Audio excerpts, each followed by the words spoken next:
Ooh, what's happening, man? Okay, so I had a little test run. I'm trying to figure out how to continue to. Well, it's not being lazy. I don't really use my laptop very much, at least until I get the office all the way built and set up and shit. So it's slow, and I just don't really want to fuck with that, with making these videos just yet. That'll be a huge jump in progression, evolution of the tactics once it happens. So, what I'm gonna be doing is going over some progress and some corroboration in a big part of my theory research. I was listening to a presentation. I won't call it a documentary, I'll call it a presentation by a channel that I'm subbed to, but I don't frequent as much as other channels. It's Mr. Mythos. He does good work. It's not because he doesn't do good work. It's just, I don't know, maybe perspective, or I don't know. I don't know what it is, but he covers all kinds of stuff. There's a psychology of angels video that, now that I think about it, I'm gonna try to give another chance. But I do think that's why I don't frequent the videos that much, because I think that the angle that he goes from a lot of the time doesn't like really line up with my research.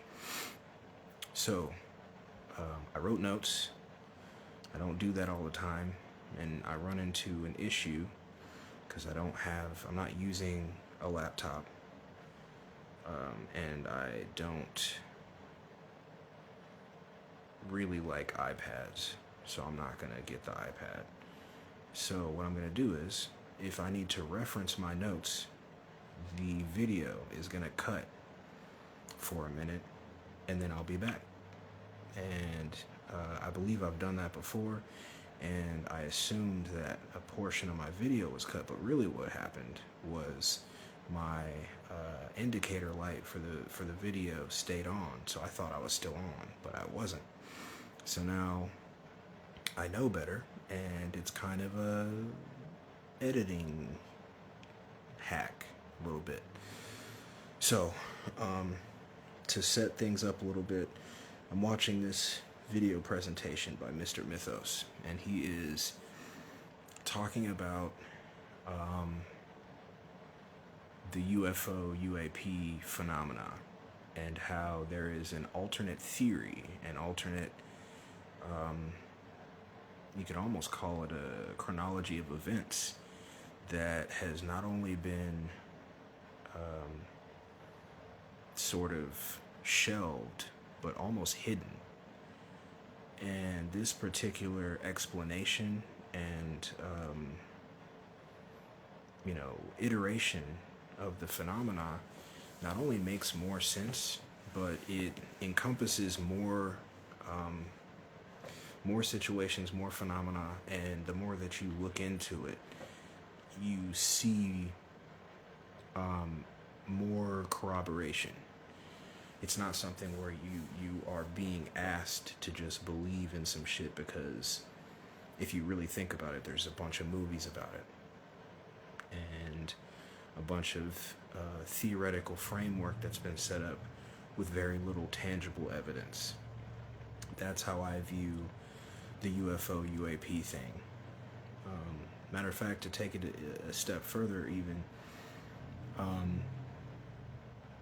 I mentioned earlier today that, or it might have been yesterday's video, if I would have mentioned UFOs, believing in UFOs, even an interest, not a belief, but an interest in UFOs, I won't put a year on it, previous to all this governmental disclosure, meaning they finally admit, like, there's something going on.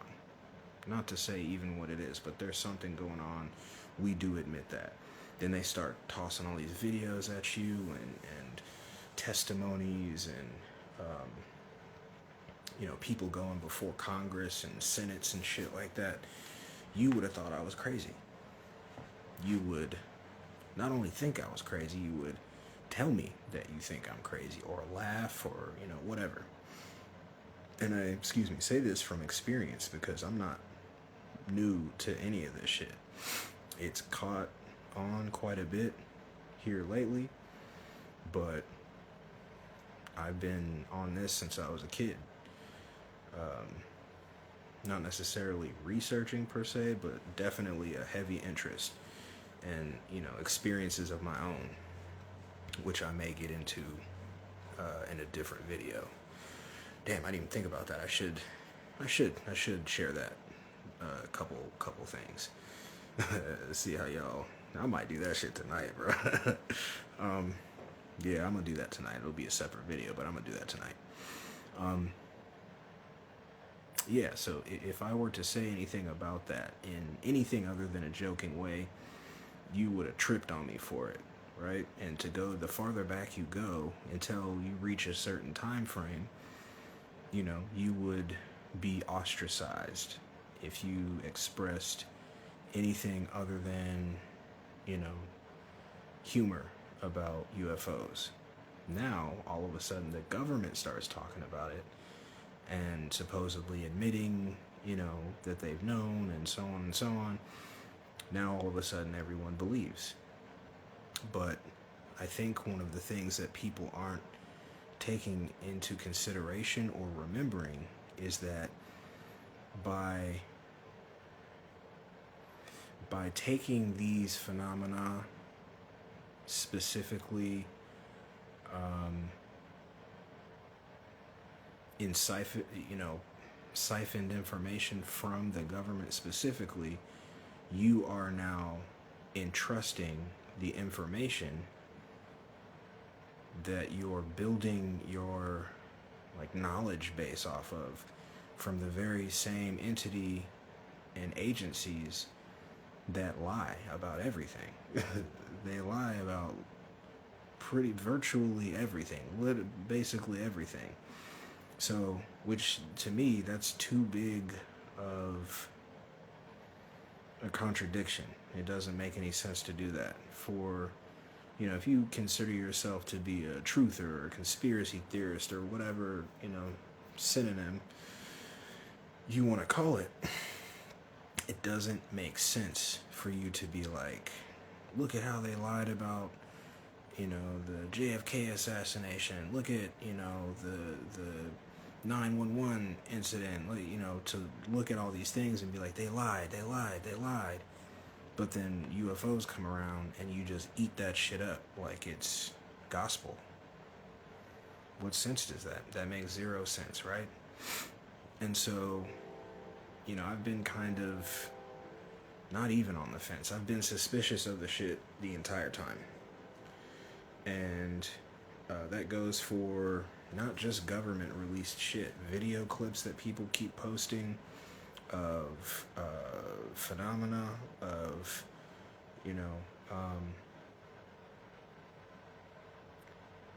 the flying objects that people supposedly see. Another aspect of why I feel that way comes from, oddly enough, a show. A fictional show called The Boys. I mean, I really shouldn't have to explain that show or, tell you much about that show, because it's a really good show and I think most people know about it. But in the event that you haven't heard of it or seen it, it's a show about superheroes, a alternate universe. Let's call it an alternate universe that has superheroes, and they're used to having superheroes in this universe, right? And within this, there's a corporation. They employ the superheroes and so on and so forth. I'm not going to ruin it, but there are two of them talking in a scene. One of them they worry about social media. They have social media accounts. They have PR people and all kinds of shit. It's a really good show. You should watch it. Even if just for, I don't know what to call that. I don't want to say disclosure because it's not necessarily disclosure, but it's good for the mind. I'll say that. Take that how you want to take it. But one of them, very good with their social media presence and their PR and all kinds of shit. The other one is a complete fucking psychopath and doesn't understand any of that shit. So the one who's good at it is explaining to the one that is not that you can manipulate the minds of the masses through social media and get them on your side or get them to do whatever. And she references that she's got a team or a basement, I can't remember specifically, of dorks that can have hundreds of memes and posts worked up for her by morning. When I heard her say that, I realized that that is the same methodology and tactics that are used by the corporation. You know, just because they are technically, in politics doesn't mean that they don't do that. In fact, to me, that means that they would employ that way more. Honestly, I just got the feeling right before starting this video that I was listening to a government-backed podcast or a government-affiliated podcast. Not to say that everybody goes on the Concrete podcast is, some kind of like double agent or some shit, but I just get a weird vibe, like a propaganda vibe from that podcast. Anyway, I say that because it is very strange to me that all of a sudden, not only has that specific topic in the public done a 180, the government is the focus, the government is the reason that it's done a 180, and the information that they're letting out is very, very specific.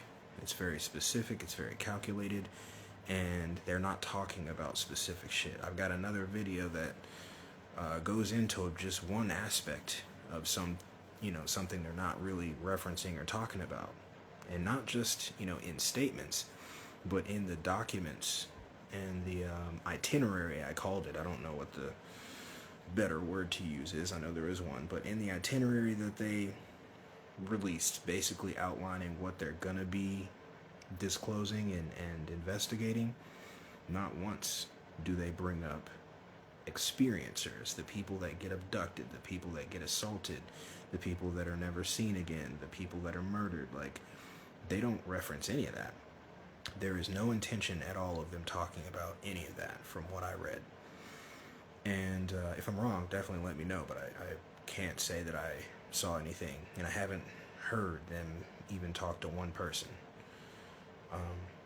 They make it very compelling, but they make it to where if you're not paying attention, you won't even realize that they have no intention of bringing up this huge part of that whole issue and phenomena.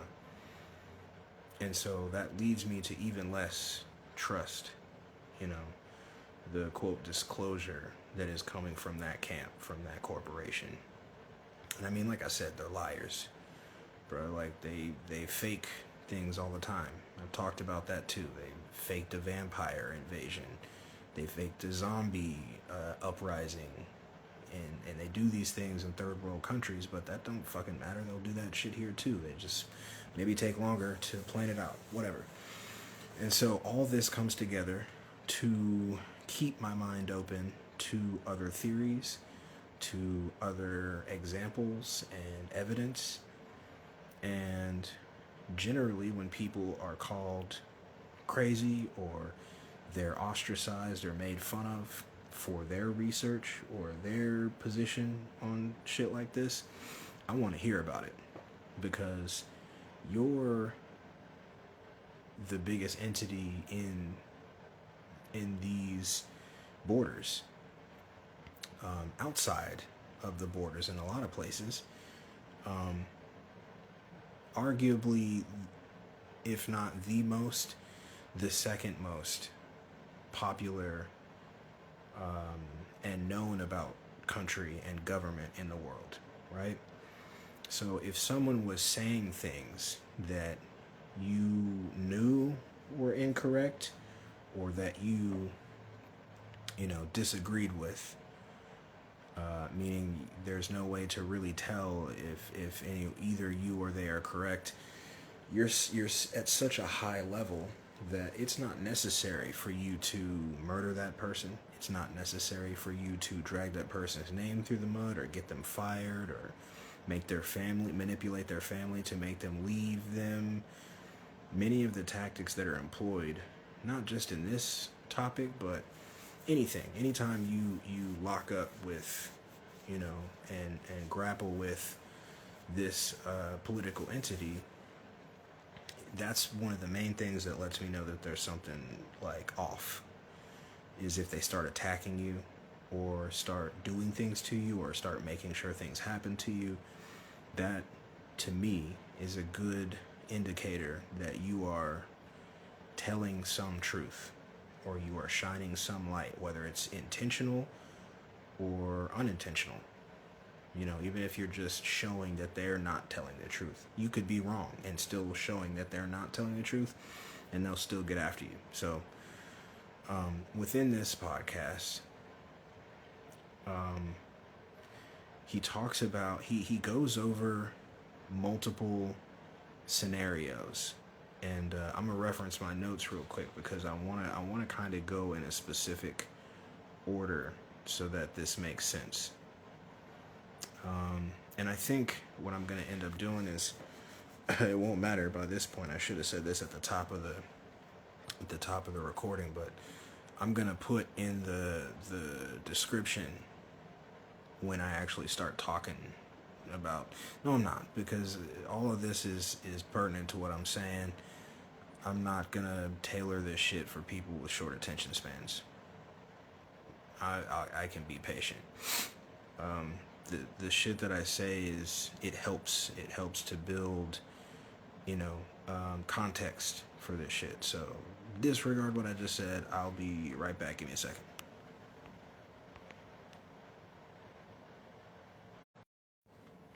Okay, so in my notes, what I referenced, and this is me more so than outlining this dude's podcast, I'm taking notes on what it is bringing me to, what listening to these stories and testimonies and Mr. Mythos, his 2 cents on it, led me to what I put in these notes, and also obviously my research.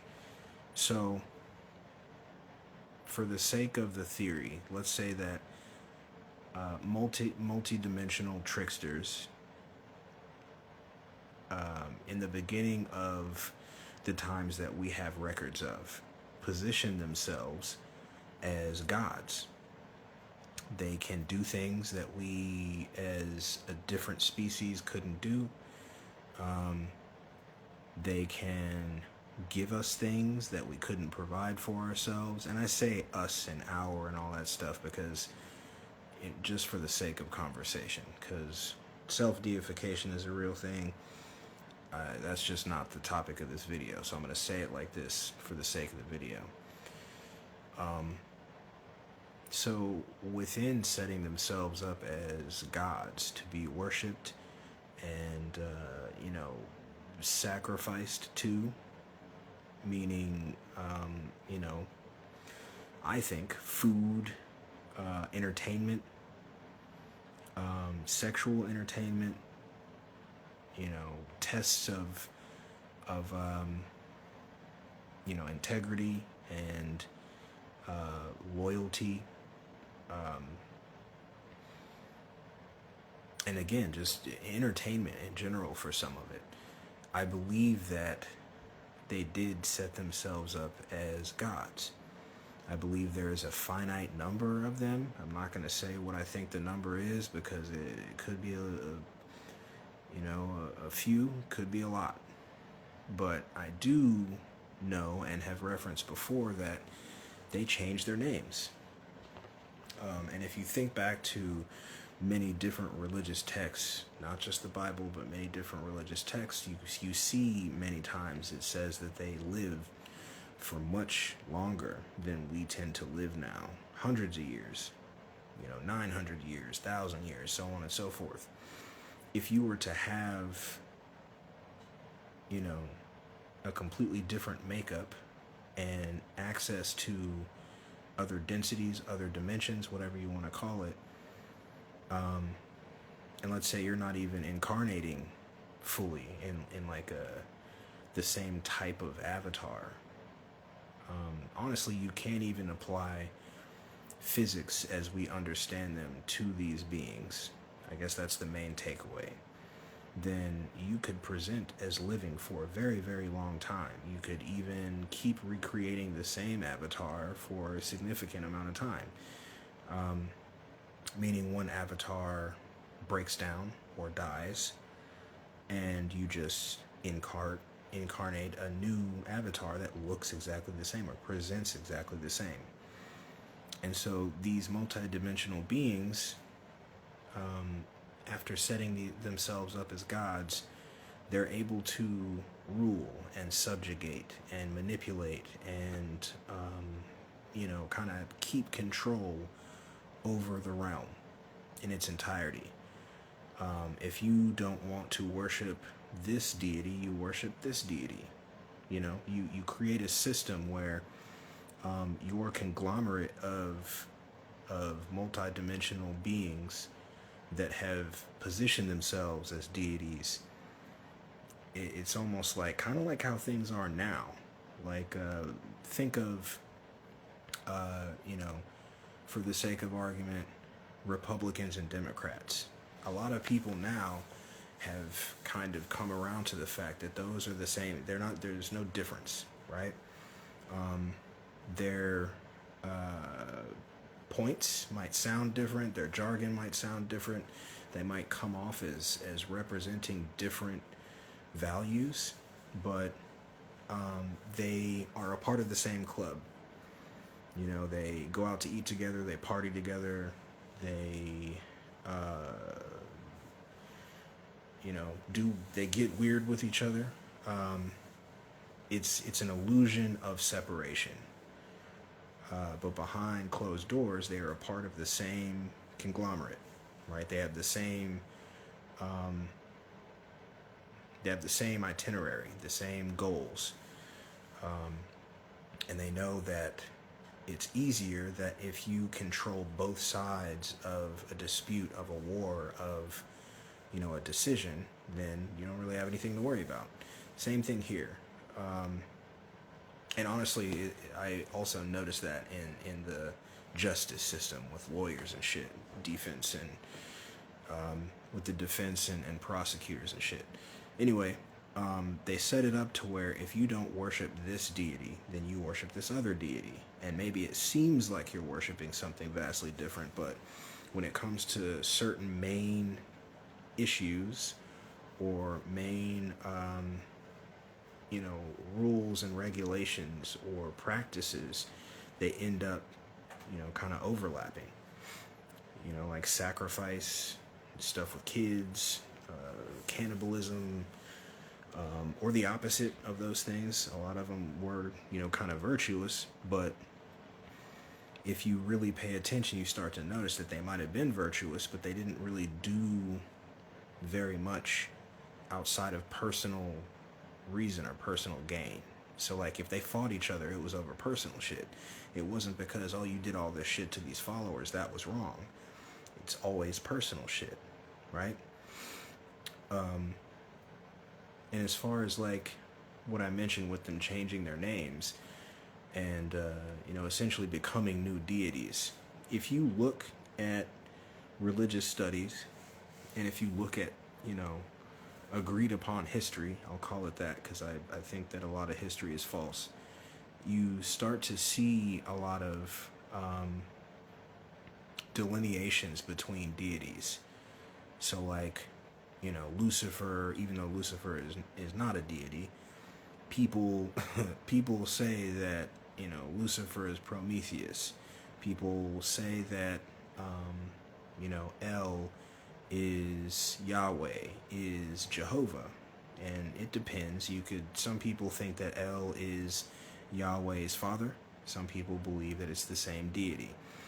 I don't know which one is true, but I do believe that both of those things are possible because of what I just said with creating these new avatars, to reinvent yourself or to get out of some trouble. Like if you needed to start over, they can very easily.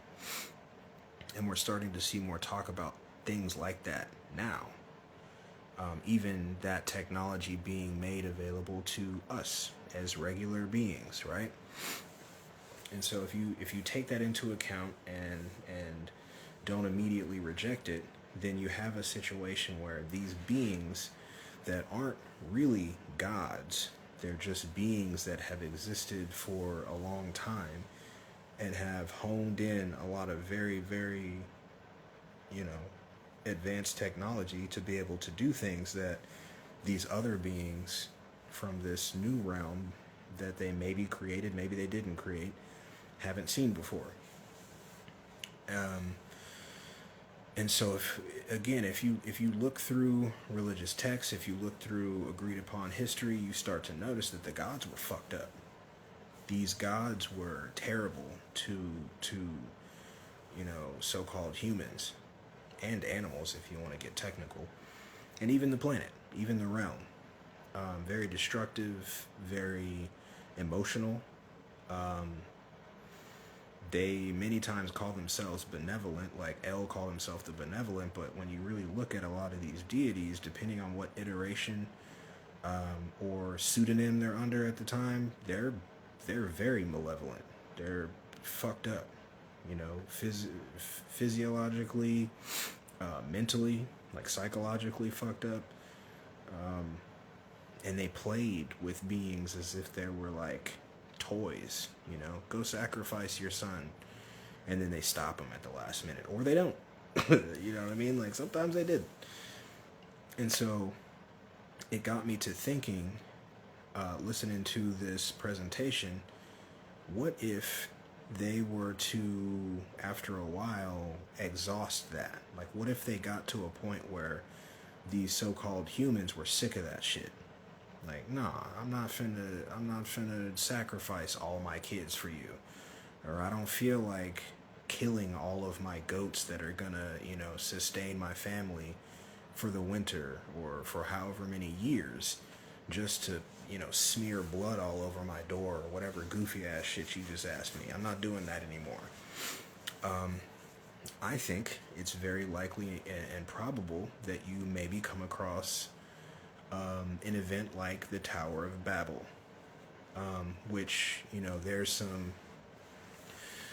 debate on whether the Tower of Babel is literal or figurative, but many things like that in my research are both. It's both. Like a lot of the time, not most, but a lot of the time, it's both. So there might have been a literal physical Tower of Babel, while there was also the concept of the Tower of Babel, which is arguably more important in what I'm saying at this point. So, in a figurative sense, the Tower of Babel was language.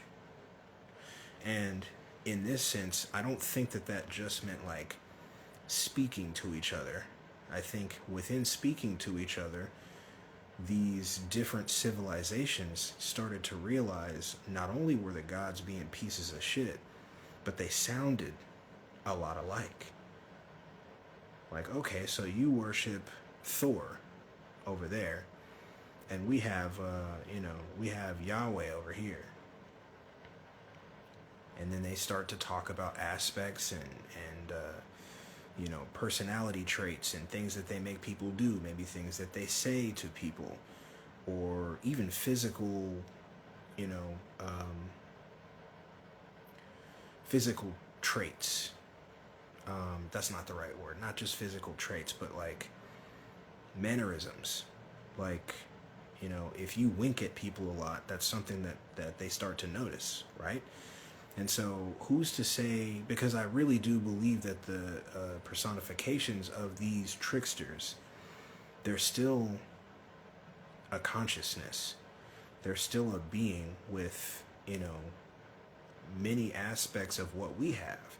So if you can look at us as beings and see these mannerisms that we have, whether it be a tick or something that you do consciously, once these civilizations started speaking to each other and swapping stories, horror stories, um, you know, Neptune made me do this and this and this, and Poseidon said he was going to protect us from this, and whatever it is. They started to realize that not only maybe were these deities the same and just changing their name, but like maybe, oh, so when so and so was gone from your civilization, um, you know, Poseidon was over here, whatever it might be. Because, and you have to suspend your belief of the form of history that you've been given. I know one of the arguments would be like, well, this deity was only active at this time, and then this other one that you're equating them to was over here. But if you look into it, I'm not the only being that has made the connection between, deities. El, Yahweh, Jehovah, Kronos, Zeus, all thought to be the same being,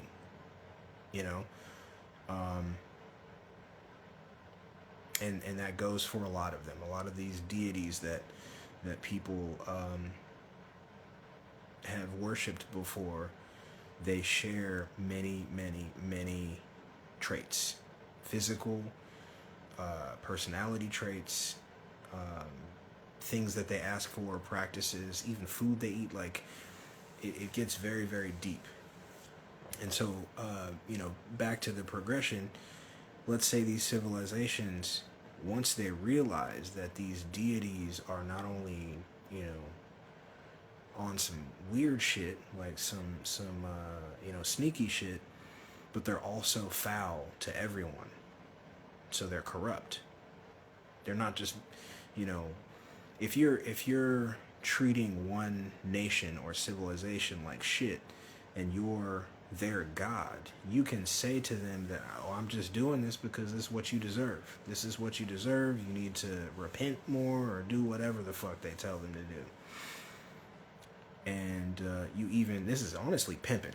This is what I'm saying at this very moment is honestly pimping.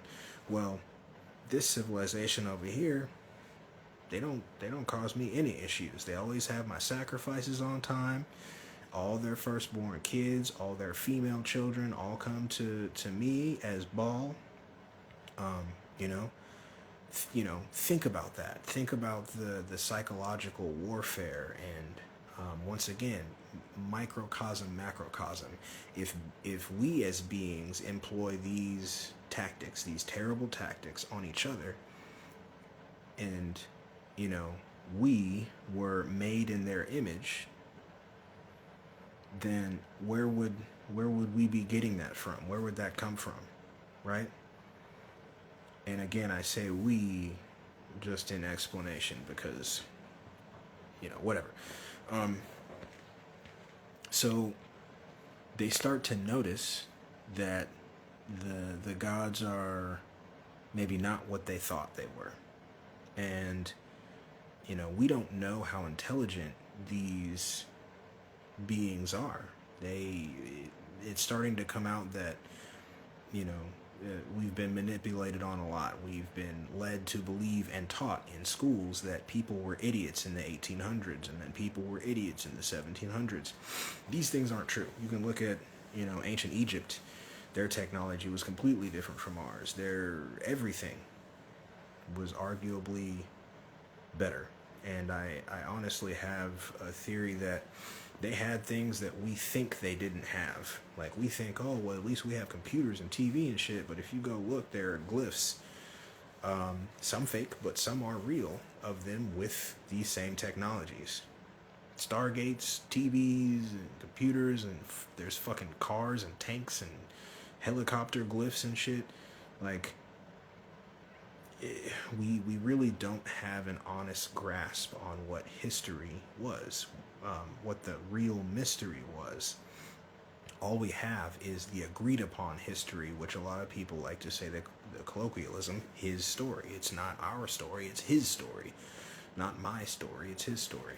So if you suspend the belief in the things that you've been indoctrinated with and start to kind of think for yourself but still go along with the text, these beings maybe weren't so gullible or stupid. It would take a little while for these tricksters, these multi-dimensional tricksters that have, advanced technology, and they probably do have a different genetic makeup or whatever, what have you, because they are from another density, another dimension. It would take a while to come to that realization. And then on top of that, you have the very likely fear of these beings, because even once you figure out what they're doing, they still can fuck you up. They can still do a whole bunch of shit to you, right? And so, not to say that I have a specific projection on how, but the Tower of Babel is a confirmed story. It's a very well-known story. I believe it to be both figurative, meaning language and information, and literal, meaning maybe they were building something, maybe not even a literal tower, because if you look at the way that things were written back then, sometimes if you needed to hide something, or if you needed to manipulate history or information, then you maybe tell a half-truth. Maybe the tower was actually a technology. Maybe the tower was a Stargate to get to where they are. Unclear. And that's something that I might want to research specifically. But the Tower of Babel is a very key, aspect of this theory that I'm working on. And this is only a part of the theory, because it only is pertaining to one aspect. But so they begin to build this Tower of Babel, and it offends God, which would mean in reality it offends the gods, because many of us know that the idea of polytheism was basically decided against, voted against, whatever you want to call it. Even that, I think that there's maybe other explanations for why that was done, but when it explicitly says this made God angry, to me, obviously that would mean this made the gods angry. Like, how dare you think that you can get mad at us? How dare you think that you can, fuck with us? Like, even if you did get here, nigga, like, what you gonna do about it? That type shit, And so the Tower of Babel thing really set my brain in this direction. I'm gonna reference my notes real quick. Give me a second.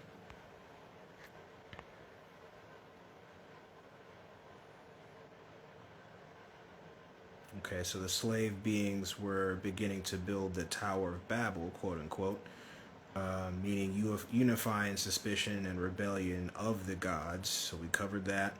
The tricksters pivot to other manifestations and mythologies, explaining what their new avatars are. Okay, so this is where the part of the theory got interesting for me. So they're building the Tower of Babel.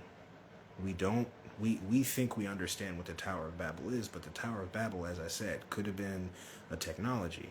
It could have been sharing language, but also information, like, oh, you worship Janus, we worship Janus too, or whatever their version in that country is.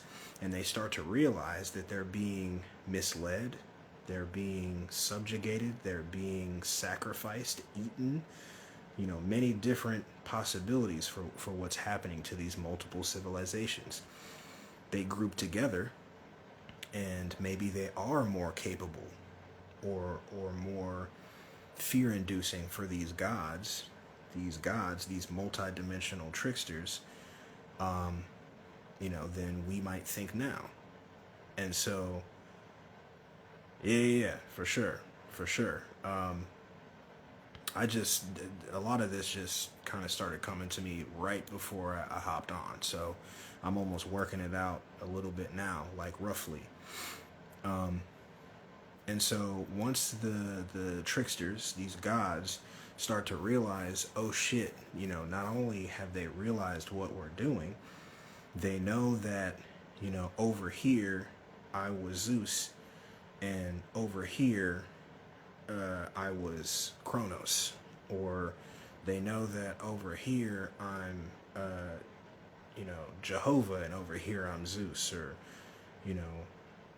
so on and so forth. You can do that for a really long time.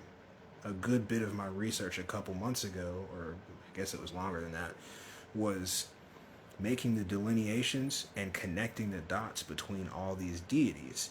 And if you just get a regular book on mythology, depending on how much you pay for the book is really what it comes down to, because this realm ain't shit. You may end up with a lot of deities covered in said book, but if you really pay attention and start trying to match up these deities with each other, you start to realize that there's a very good possibility, more so a probability, that these are the same niggas, right? So I think that this happened multiple times, just very locally. So say you're operating in this one civilization, and maybe if you're this capable and powerful and you have all these abilities that no one else has, I won't say you will, but you might start getting out of control, acting a little wild, right?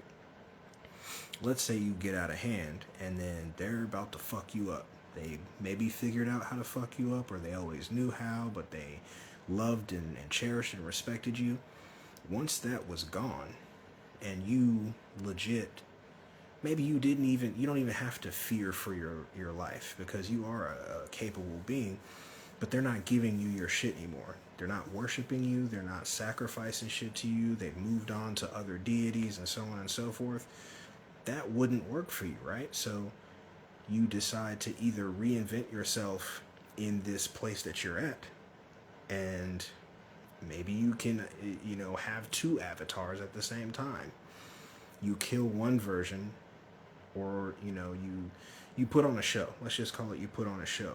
That old deity is now dead and gone, and he was evil, or she was evil. And now I have brought you through. I am this new deity that you don't have to sacrifice 3 of your kids. You can just sacrifice one, just the first one.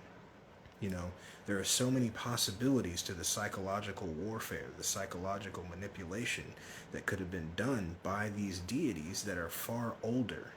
Their mindsets and psychology and tactics and things that they use are far older than these other human beings, right? And the thing that real quick is frustrating about this, not frustrating, it's a little overwhelming, I'll say, is that if you'll notice, each time I go into one of these things, it has all these fractures, all these possibilities that it goes into, right? Like, oh, it could have been this, or it could have been this, but it's just going to be that, because this is potentially so long ago, or it could have been fucking 150 years ago. We don't know. That's the thing that is interesting. That's why I started this, is when I realized that history is largely fabricated, my brain just started going like, oh, well then we don't know shit. We don't know shit about ourselves, what we are, who we are, none of that. And then this is the natural progression. All my talks and videos, all the things that I've shared, this is the natural progression. Okay, I'm gonna reference these notes. So they begin to, not threaten, but they basically abandon these gods, and then they potentially come up with the idea of like, oh, well, I'm going to kill off, El, and now I'm going to be they didn't have vowels, so I'm sure you've seen it as YHWH, Yahweh, is how we say it now. Some believe, like I said, that El is Yahweh's father. Some believe that El is Yahweh. That makes sense to me. If you look at the text and how these things worked out, sometimes it really does seem like a potential just reinvention of self. Let's see.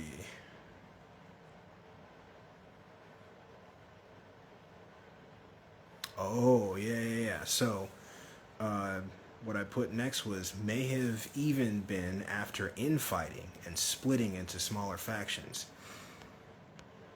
And so with that, where my brain started to go was, okay, so you have this think Anunnaki, right? Because everybody's obsessed with the fucking Anunnaki right now. Think Anunnaki. People have been delving into many different representations and writings about them. Some of them, official, some of them fiction. There's really no way to tell, but I do think that there are people like kind of making up shit and putting that into canon. But regardless to any of that, it doesn't matter, because I do, at the very least, agree with the fact that if we are made in their image, then the way that we are at our core is the way that they would be. So if we have emotions and egos and fears and obsessions and so on and so on and so on, that implies and denotes that they also have that. So if they also have those things, then it would stand to reason that you see a situation where you start off with this mostly agreeable, conglomerate or family or whatever you want to call it, Elohim of beings that are all under the same umbrella. And then as things progress, because as I've said before, I don't like time. As things progress, they start to disagree. Stress starts to get pushed on different aspects of this house of cards, because you have decisions that are made that not everyone agreed with. You have things that are done within the house and to the human beings that some agreed with, some didn't agree with. You have betrayals, people fucking each other's wives, people marrying each other's kids, all, it's a soap opera. It's a soap opera. And so these things, especially over such large amounts of time, there's that boredom where, boredom starts to make people a little crazy, like the Stanford experiment, sorry. Which, if you don't know about the Stanford experiment, look into that, because it really shows what we're capable of, basically just off of a little prompting and some boredom. Let me see what you said. Yeah, the Anunnaki are definitely a topic right now, but I don't know why they be doing this with information that could be used to build upon.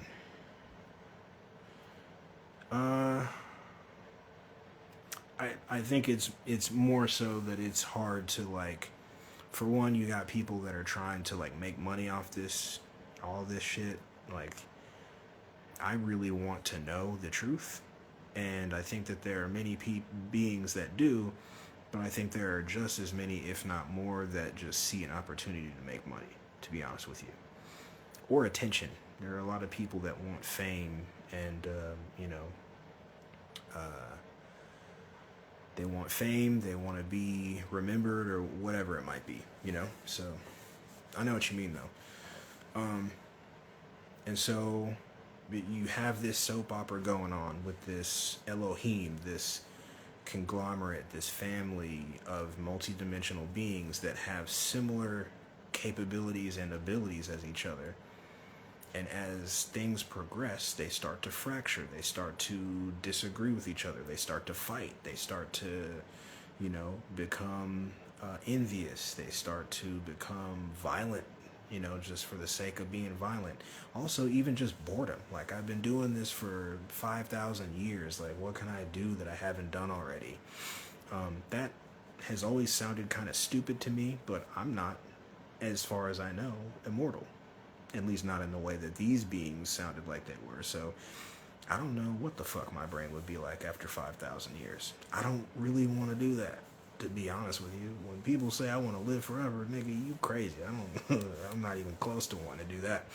I'm done with this shit right now, to be honest with you. But you know, this is a very specific realm, a very specific reality that is, in my opinion, simulated and built on bullshit and subjugation, so on and so on. So maybe if things were better for me, I would want to live 5,000 years once. You know, who knows? But things are progressing. These Elohim, these pantheons, this pantheon, are starting to lose their grip. They're starting to lose their power because of infighting, potentially. This is just one train of thought, by the way. So within that, they stop referencing each other. They stop having their meetings to make decisions. Maybe they start making their own decisions alone.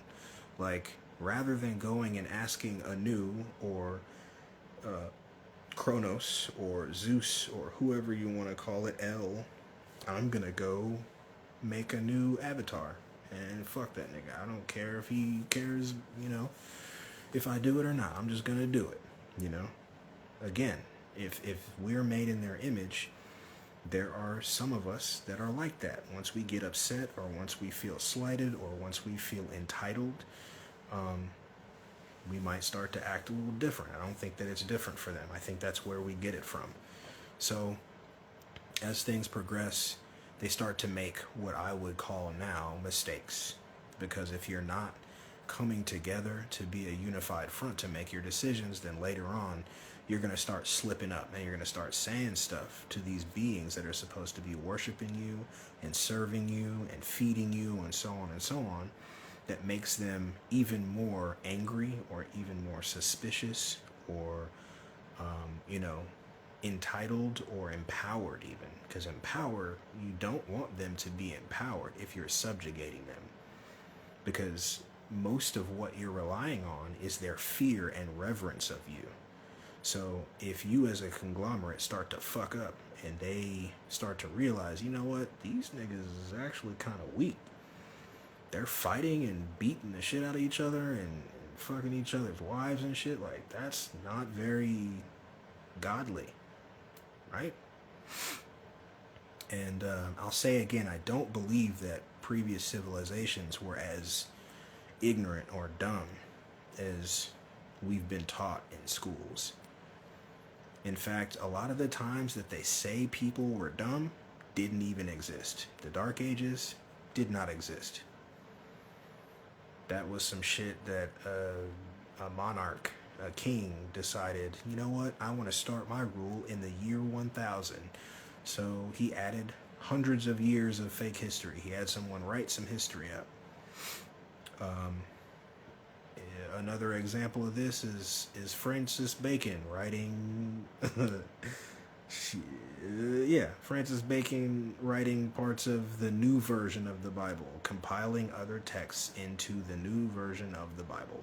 Like, when you get into the aspects of this, it opens up a lot of possibilities, and it makes it very difficult to figure out what the true scenario is. And I think that even that is their doing. Does that make sense? That's why I keep calling them tricksters, because you can't trust history. You can't trust other beings' accounts, meaning like other civilizations, like the ex-Canaanites, who just so happen to claim to be one of the oldest civilizations or peoples of the realm. They are responsible for much of the canon that has to do with one of the big three Abrahamic religions. Same thing with Islam. Like, who wrote these things, and why are there stories of beings like Francis Bacon writing one of the most popular versions of the Bible? And when you really once you wonder that, and you start to think about the other possibilities that implies, the implications of that. I just made a video talking about how if you practice magic And I mean, like, I don't want to call it fake because that'll make people mad. If you practice the contemporary, the right now version of magic, it's very likely that you're really doing psychology. Don't get mad. That's what that is. Don't get mad. You're exploring aspects of yourself. So if you're doing magic, let's say you are on the left-hand path and you decide, I'm going to fuck with the clip-off. I'm going to fuck with the lesser keys of Solomon. In that video, I talk about how it doesn't make sense that you are summoning deities, demons, daemons, let's call them daemons, because there is a difference technically between demons and daemons, even though, whatever. King Solomon was the first to summon those daemons and to name them. So from a technical, a literal standpoint, if you are working the lesser keys of Solomon, if you're summoning Payman, if you're summoning Azazel, if you're summoning, so on, so on, so on, these are aspects of King Solomon, not you, right? So are you really exploring aspects of yourself, or are you exploring aspects of King Solomon? Because, Francis Bacon. That is important because you're now no longer working on yourself. You are being restructured by the creations of another being that didn't even have the integrity or decency to tell you his or their real name or names, right? But when I say things like that, it makes people very upset. You don't want the truth. You want to be comfortable. You want to be coddled. And that's unfortunate. I don't want that. If it's uncomfortable, that's fine. If it leads me to the truth, that's fine. I don't need to be comfortable. I just need it to be real, because this hasn't felt real since I became conscious at whatever, 5-6 years old or whatever.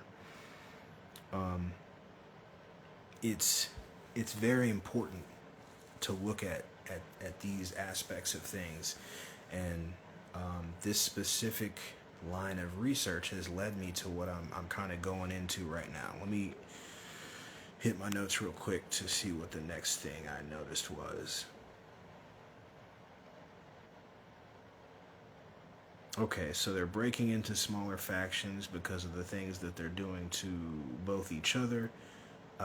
They're disagreeing on the things that they're doing to the human beings, and some tricksters are like, hey, you can't do all that because they're going to stop worshiping us, or they're going to stop worshiping you and start looking at us more suspiciously, or there's so many different possibilities there.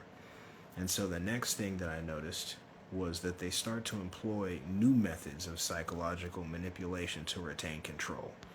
Okay, and so with that, let's say that you have really just been using technology. I won't even call it magic tricks. You've been using technology to control these beings, to make them do for you whatever you want, slave for you, breed for you, sacrifice themselves to you for food, like all kinds of wild ass shit. And then they all of a sudden are like, you know what? Fuck that. Because you're coming off as one of us, but like different a little bit, which is bold. That's very brave as a civilization. As we kind of need that right now in a way, not necessarily to the gods, but I mean, isn't it though? Isn't it though? So once this starts to happen, these interdimensional tricksters start to realize, shit, we have been fucking up. We need to get back together. We need to get back together, and we need to figure out what the fuck we're going to do, or we're all going to be fucked. Not, from a life or death standpoint, but just if they don't worship us, if they're so tired of our bullshit that they're ready to die, they don't give a fuck about dying anymore, then it doesn't matter what we do. They're just not going to worship us. They're not going to worship us. They're not going to, do rituals in our names. They're not going to war for us. They're not going to, give offerings and all the shit that we've built them up to do. They're going to stop doing. So we need to either stop fighting or we need to come to some sort of treaty. And we can make different factions. We can call them religions. We can, figure out a way to make this work. Because up until this point, it wasn't really religion so much as it was polytheism.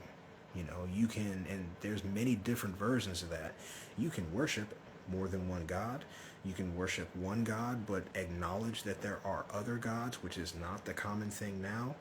You can adhere, but worship no gods. There's many different versions of how that used to work, I believe. And so they know that, and they're starting to lose their grip on all these beings that they've been using. And depending on what your views are, recycling. Because if you add reincarnation to this, forced reincarnation to this, all that starts to weigh on the soul. And the soul has its own consciousness, which connects to the mind. So, and we're going through this right now. We're starting to remember things. We're starting to have this memory come back to us that's allowing us to really, really understand, like, I don't know what it is, but something I feel so traumatized, or I don't know what it is that's making me feel this way, but I just feel tired. I'm tired of this. You can see people saying these things, myself included. That's coming from the soul. That's coming from the consciousness, because not one of us can say for sure what has been happening, but we're much more concerned with it. We're much more determined to figure it out. There are more people studying religion, metaphysics, physics, coming up with theories than ever before. That's a fact. That's a fact. All of this, I bet it's almost the same situation right now. I bet they are panicking even right now, because we're more powerful than we give ourselves credit for. We're more powerful than we give ourselves credit for, and we're capable of more than we give ourselves credit for. For all we know, we're building the Tower of Babylon again right now, or Babel. And so I think that there's a good probability that not everyone agreed with the notion that we need to clean our shit up and stop fucking these humans over, so that they maybe kind of forgive us a little bit and go back to giving us fucking offerings and babies and shit. Some agreed with that, some did not. And so you saw this breakup into factions, religions, right?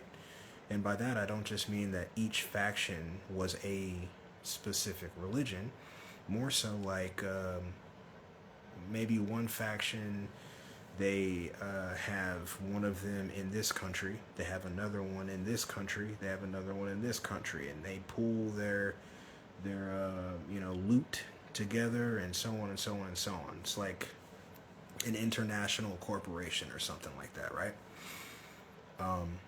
And they start to innovate their subjugation. They start to innovate their manipulation, and their tactics used. They start to employ new technologies. They start to employ new lies, new ways of bringing the human beings back around, because they're getting unruly. They're starting to get together and realize, like, there's more of us than there are these so-called gods, and so on, so on, so on. Once again, doesn't it seem like we're kind of doing that right now? And so things start to get referenced. Long time ago, I think the first story that Mr. Mythos spoke of or referenced was from like the late 1300s or the mid 1400s, maybe early 1400s, something like that. You start to see these accounts of was that? I think it was. I'm about to get thrown off in my notes because I took my notes wrong. Doesn't matter, I'll figure it out. So you start to see accounts of ships. You start to see accounts of these weird stories about ships. They called them different things, but for the purposes of this, I'm going to call them airships, right? And so essentially these are UFOs, UAPs, whatever you want to think of them as. And there are many accounts of people saying that when they saw these things, they got the distinct feeling that they felt like they were alive. Not that they were seeing just a ship, but the ship itself was alive. And so if you take away the word God or goddess or deity, even from the descriptions and definitions of those things, they would still be able to do this, but that's not what people are used to. So let's take those words away and replace them with multi-dimensional beings or multi-dimensional tricksters. They are now, and were before, able to make themselves into whatever avatar they want. And if you look back in religious texts and religious history, that's evident. It's not even a stretch. Burning bushes spoke, serpents spoke, different types of animals, biblically accurate angels. Like, they can make themselves look however the fuck they want to, right? And so keeping that in mind and not sectioning off everything like we have a tendency to do in these conversations, let's say they do employ new ways to trick and subjugate. A good way to do that is to create a new thing.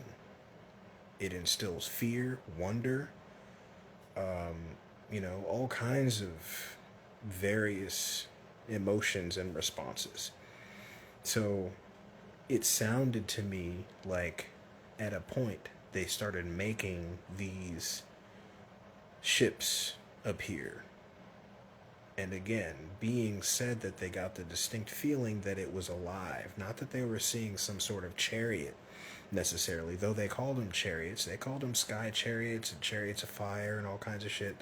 But that's just how they talked. That's how they spoke. There are also accounts saying that they had the specific feeling that this was a live creature, a live entity. And so if you can create whatever avatar you want, you're still going to be you. You're still going to have your consciousness, right? So a part of what my brain came to was then and now, those ships, those crafts that beings were seeing were just avatars. And a good way to equate that, or to kind of make more sense of that in your mind, is if you are familiar with the concept of the Merkaba, right? The Merkaba, like, that is creating your light body, creating a ship from your being, right? And so if they are already way past where we are currently as a civilization or a community or whatever you want to call it, then they would be able to do that and more. And we don't know what a Merkaba looks like. We just know of the concept. We know of the descriptions, the few and far between descriptions, who are also, they have no idea if they're correct.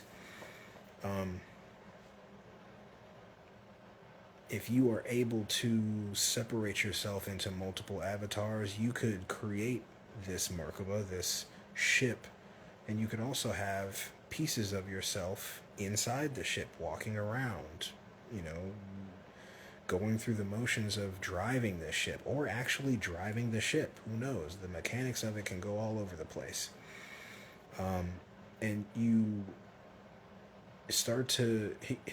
Mr. Mythos was like talking about how, or he didn't say it, but the way that he described these tactics, it was strategical genius, because they would appear and present themselves as short, dark-skinned, sometimes quote, Oriental looking, and that's what he said. So I don't fucking get, I'm not racist. Shut the fuck up. Short, dark skin, Oriental, sometimes always dark skin. Every single story said dark skin, which I thought was very interesting.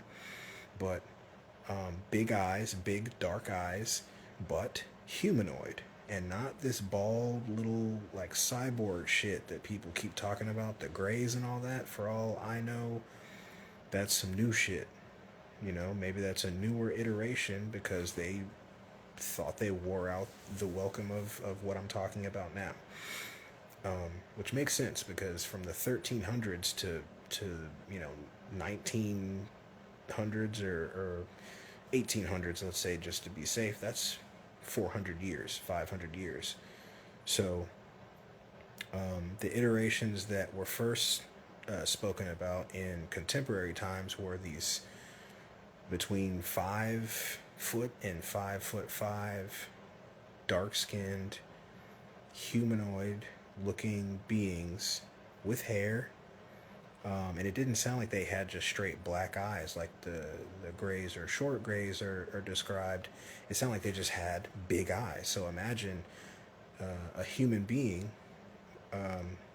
but back closer to those times, but with bigger eyes. That's still alien looking, but different than described now.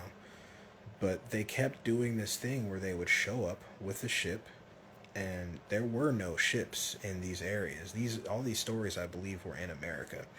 So there were no airships at all at these times. So the beings that were seeing them were already like, what the fuck is that? And they had concepts of ships, so that's, you know, not too crazy, but at the same time fucking nuts to see. You've never seen an airplane or any of that shit before. They made sure to come down and speak to the beings and say, give them this whole spiel like, oh, this is an experimental craft and we've been working on it for this long. I'm the one that invented it, and you know, I've just got to work out the jet propulsion, or I've got to work out this and that, and I can go from here to there, you know, 100 miles, 150 miles per hour. And these things were just next level to them. They couldn't even fathom a lot of it. It might not sound like a lot now, but you got to think 46 or some shit. Someone says 150 miles per hour to you. That's light years. That's like fucking space travel to them. And it seemed like the beings that were doing these things were always very like charismatic, very calming and soothing, and didn't make the people freak out. So obviously they didn't look too crazy because they didn't instantly freak out. Which goes into another part of my overall theory that there are beings and things walking around with us today that are not human. They're not us. And people love to say clones and they love to say cyborgs and shit. Maybe. That's not what I'm talking about, though. Well, I am, because it's an all theory, but that's not all that I'm talking about. Those two, but this is being corroborated in these stories that Mr. Mythos found. So I got really excited to hear this shit. Because they don't look like aliens. They don't look like the popular, you know, presented, description of what aliens are. Because if you saw one of those, you would instantly know it, whether it's now times or, you know, back in the 30s or 40s, because they looked nuts. They didn't even look human at all. They're just, you know, gray skin, bald, and maybe teeth, maybe no teeth, big ass eyes with no, you know, just a big black eye. Like, that would freak you out. These didn't seem to freak these people out, and that's an important, you know, part of the story too. Stories. But they kept giving these stories and kind of like explanations for what the ship was and what they were doing with the ship, and not necessarily saying that they were not from this earth or from this realm or anything, but like just very strange, very meticulously put together backstories of what they were doing. They would also employ this thing where they would go They went to one lawyer and did that spiel. Hey, I just invented this thing. I'm going to be putting it on the market soon. I don't really want any money. I just want to be able to test it and so on and so on and so on. He said some weird shit to this lawyer, but the lawyer is like, whatever, if you're going to pay me, I'll do it, whatever. Come to find out, he never really saw him again, if I'm not mistaken. Come to find out, the next time they see this ship, another lawyer is visited, given a very similar story, but then in some other ways not similar. And this is a popular tactic that they have followed. If you look at these many stories, and it's not really debatable that it's the same group. Let's say group. I won't say it's the same being, but it's the same group. There are too many aspects and details that match up specifically. Like, they say the same shit, they look the same, the ship looks fairly the same. Even one time, it was the dude from the story that I just told, where he talks to the lawyer like 29 years later, and I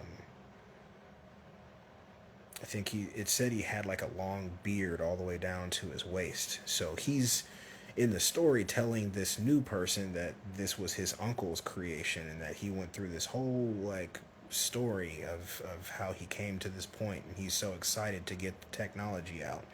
But it sounded to me like it's the same nigga, but he just like wanted to tell this crazy story. And the person who gave the account said that the way he said it was very like kind of like crazy and wild-eyed, like manic, like very intense stare, and wasn't really like pacing himself with how he talked about it, which was the first point that it was kind of like creepy to me. Not scary, but like creepy. Like, imagine this being that looks slightly different. The eyes are pretty huge, but everything else is okay, but still kind of gives you a weird vibe, staring into your eyes and shit, and saying all this crazy shit to you. That's just wild. But these stories repeat.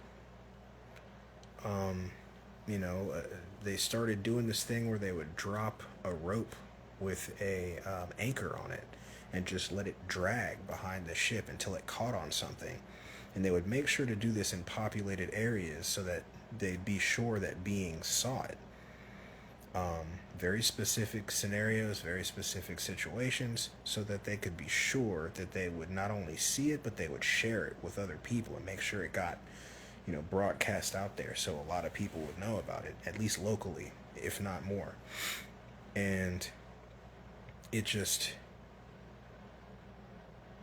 seems very specifically like not only beings that are capable of a lot and capable of doing things that they're not even disclosing, but also think about the psychology behind these new beings. They're not malevolent at all. In fact, they're not benevolent either. It's like they're benign, And I'm just testing. I don't want any trouble. I'm not trying to do anything crazy. It was like in neither direction. And my thought was, as I mentioned before, I don't know how many of them there are, but if you just went through all of these mistakes and fuck ups and wars and craziness, and you witnessed the flood of this realm, because maybe you didn't create this realm, so you didn't know about the Kali Yugas and the deluges and the fucking floods and plasma apocalypse and all these things that potentially happen on this realm. And at this point, you're tired, but not, because it's a different mentality when you live for so long, quote unquote. Time might not even be the same over there. But you want to switch things up as a conscious deity. So you create these new iterations. You come together and agree on a new avatar, at least the groups that are still working with each other, because I don't believe that they all got back together. Doesn't seem that way. You create these beings that look more like the humans, but still not specifically the same, because you don't want them to treat you the same as them. And you cut out most of the bullshit you were doing when you were gods, right? Because you don't necessarily have to. You just make a whole new way, a whole new wave. I'm not from the heavens, I'm from the heavens, the cosmos, the cosmic shit you see above you, in or past the firmament. Again, not really from there. They're multi-dimensional, multi-density, like not from up there. If anything, from down there. We've talked about that before. Like, if anything, they're from down there, not up there. In my opinion, because the firmament, I don't think that we can really see what is out past the firmament currently. There's been some weird clips and videos of shit, but even that, who's to say what that is? Shit shining through, or just like some cool graphics with technology that's been designed for a very long time, blue beam type shit. So yeah, my not theory, but one of the possibilities, one of the probabilities was like, let's reinvent ourselves, let's chill the fuck out for a little bit. Maybe we give them a few hundred years, 1,000 years to not worry about us being fucking crazy and making them do all this wild ass shit and us doing all this wild ass shit. And if we want to go back to the old way, they won't even remember next time. Who's to say?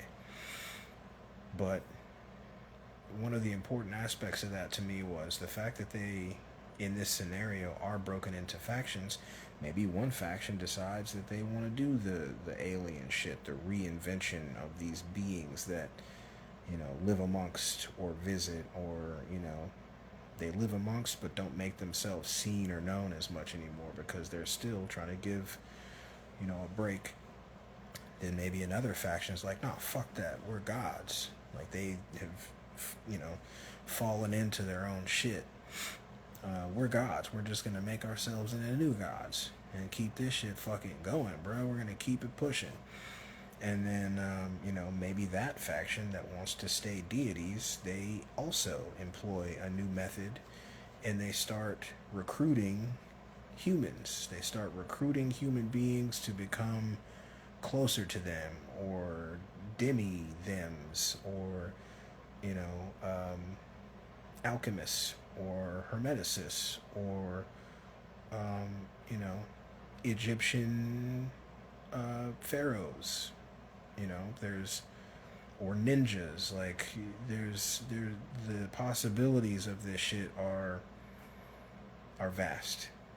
They're vast. If you start to employ the theory of tricksters and the possibilities that they come with, it can go all over the place. But you have to use accounts and documentation to keep yourself wrangled. That's why I got so excited listening to this Mr. Mythos podcast or presentation, because it helped me to develop my theory but keep it reined in by other people's documented accounts. These things aren't just made up. These are old newspaper clippings. These are old police reports.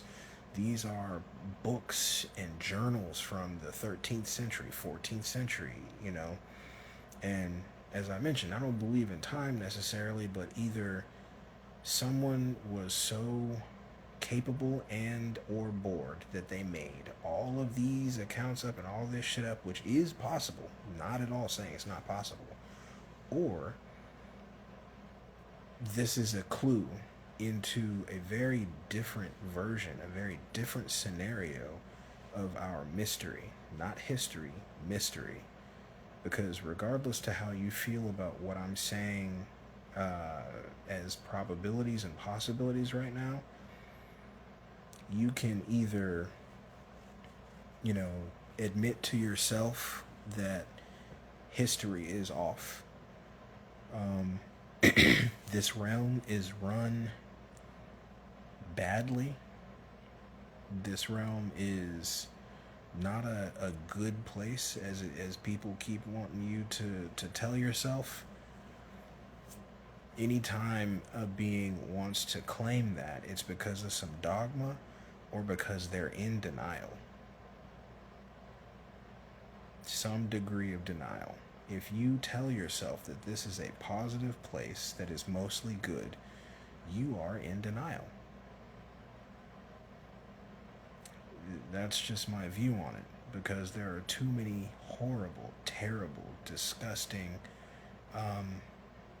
frightening, uh, and you can keep going with the adjectives, things that happen in this realm that keep happening, that have not gotten any better. If anything, they've gotten worse. Or they kind of like, do waves but never really improve. For this to be considered that, it's not logical or realistic to call this a good place. I keep accidentally like referencing that show. I think I'm trying to tell myself to rewatch it now that I know all this shit that I've been studying. So yeah, minimum two factions. It could be more than two factions. Come up with different ideas to reinvent themselves, to maintain their capability to visit this realm, to use this realm as a tool, to, whatever you want to call it. And that's just two.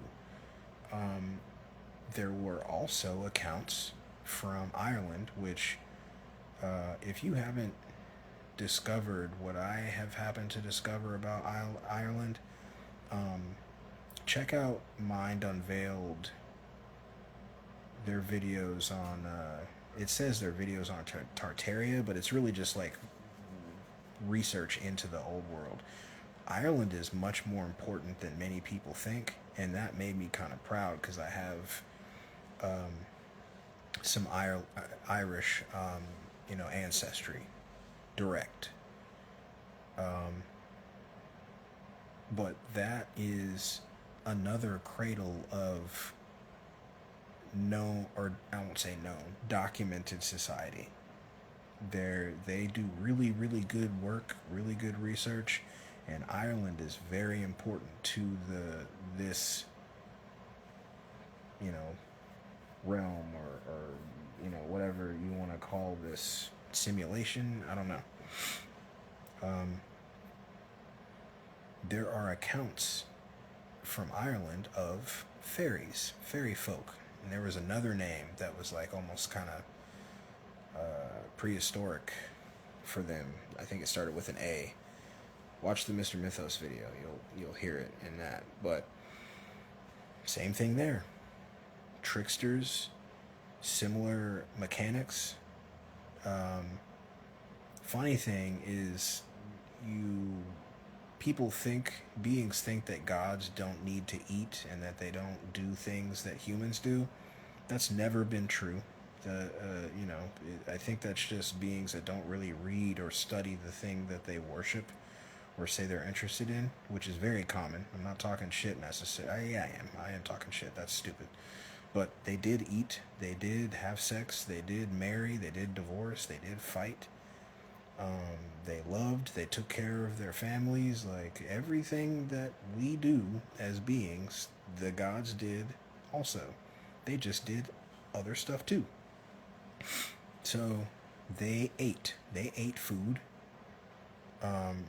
In fact, the cognitive dissonance is weird. Like in movies, you see gods sit at thrones and at these elaborate tables with feasts at them and shit. They had offerings given to them. They had people sacrificed to them that they probably ate. So it's all kinds of shit like that. It's weird to not make these connections when they're right there, I think. But I say that because there are stories from Ireland of these beings that, and this was connected to a weird story from much later, like closer to now times, like 1800s, 1900s, something like that, of a pancake that had zero salt. It had zero salt in it whatsoever, and it was made from barley, which is not commonly used. It's more common now, but at the time it was not common at all to see a barley pancake. But there were other places that did do barley pancakes. And when you dug deeper into it, you find that they did barley pancakes because these fucking beings kept showing up there and they couldn't have salt. So they would make these pancakes and kind of use them as treats almost. He didn't say it like that, but I'm going to say it like that. Mr. Mythos and I are different. They were using them as treats. They ate them too, the barley pancakes, no salt, but they used them as like bartering tools and treats and all kinds of shit with these humans. He gave a couple accounts of the interactions between the fairy folk and the humans there too. And, they weren't all powerful. They weren't omnipotent. They weren't omnipresent or any of that shit. It once again sounds like beings that could just do more than humans, but are not like all powerful gods and shit. You could trick them just as much as, not just as much, just like they could trick you. You could also trick them. Which actually there are stories of humans tricking gods and other gods tricking gods. Like, the reason that sacrifices are the way that they are, there's a story behind that where a deity got tricked. There was one option, then another option. They really didn't want the first option, so they tricked this deity into eating, I think it was just like a fake animal, basically, made of like bones and rocks and shit, and some kind of skin, like covered in fat or something. Was it Kronos? It was Kronos or Zeus or somebody. I think it was Kronos. And that like solidified how the shit went from that point on. But the connections between these beings is undeniable to me. And he didn't go into all that I went into. I'm adding parts of my research to show where my research is going. I don't believe that these are different types of beings. I think that they're the same deities, the same beings. I think that most, if not all, of what we are dealing with in this place, in this simulation, this realm, whatever the fuck you want to call it, is these multi-dimensional tricksters. They are capable of things we are not prepared to fathom. We are heavily, heavily indoctrinated by systems that they created to indoctrinate us.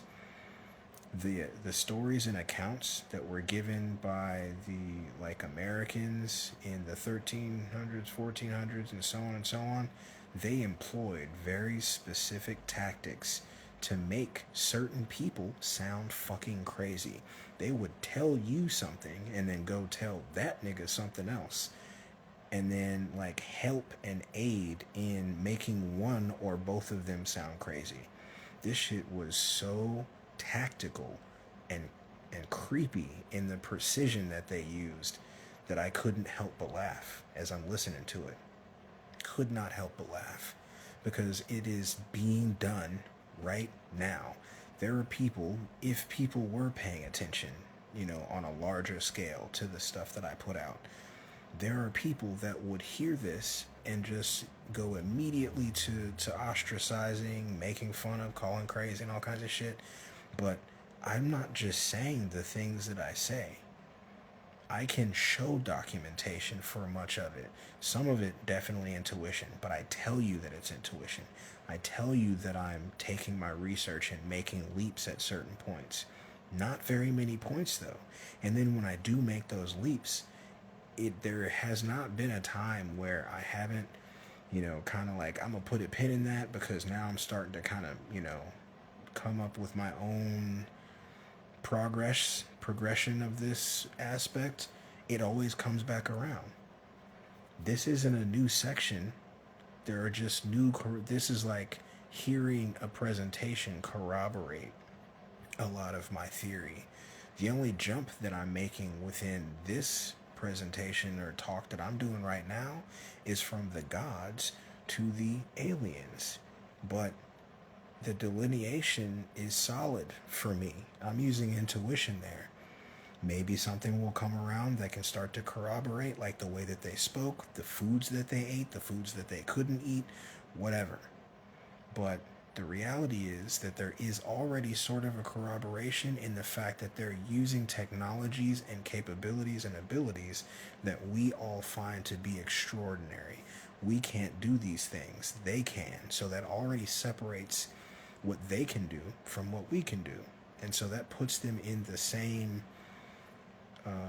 category in a way. When you remove the dogma and the religion and you just say, can this nigga fly without using a ship? Yes. Can this nigga fly? Yes. Can this nigga teleport? Yep. Can this one teleport? Yep. You can keep doing that over and over again. You just need to remove the dogma. Remove the dogma and start looking for humanizing aspects of these beings, and then you start to realize, oh shit, not only were these maybe not gods, they seem like they're also very much like these aliens that aren't from outer space. That was another part of my notes. There's very little evidence when they really start to investigate phenomena and reports. A lot of the time, it's not that the investigation points to UFOs specifically or aliens specifically. The person who reports it says those things, but the actual investigation itself, a lot of the time, points to a whole bunch more shit. Not saying it's not those things in the reports, but what the point of what they were saying in this segment was, it's more like UFOs, aliens, demons, angels, fairies, cryptids, like all of these things are just kind of grouped in together. And once again, if you have these beings that can turn themselves into whatever they imagine, which, what are people telling you about yourself right now? You can do whatever you imagine, right? Then these things aren't so far-fetched. And if you start to talk yourself out of it, go look at artifacts, go look at cave paintings, go look at hieroglyphs, go look at accounts. These aren't just things that people make up. They're things that are reported and held on to.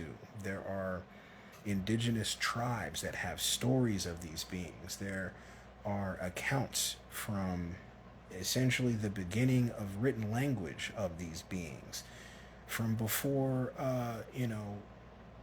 alphabets and runes, when it's just hieroglyphs and pictures. There are references to these different beings, giants and cryptids and different types of phantazoids and all these creatures and shit. I'm just trying to put it together, and I'm doing it in as much of a scientific way as possible.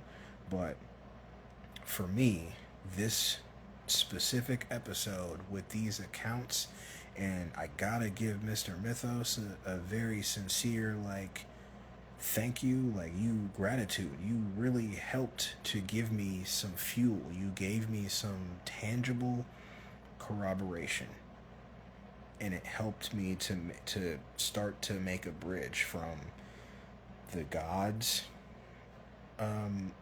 section of progression to these multidimensional aliens, to these fairies. The connections between them are not really deniable. It's just they have done, from what it seems, they've done a pretty decent job of separating themselves from the previous iteration. And then there's also the possibility that they're not the same dimensional beings. That's possible too. I'm not married to any of this shit. I'm just really trying to have tangible evidence and, so on and so on connected to these theories. So I'm really, really excited about that shit.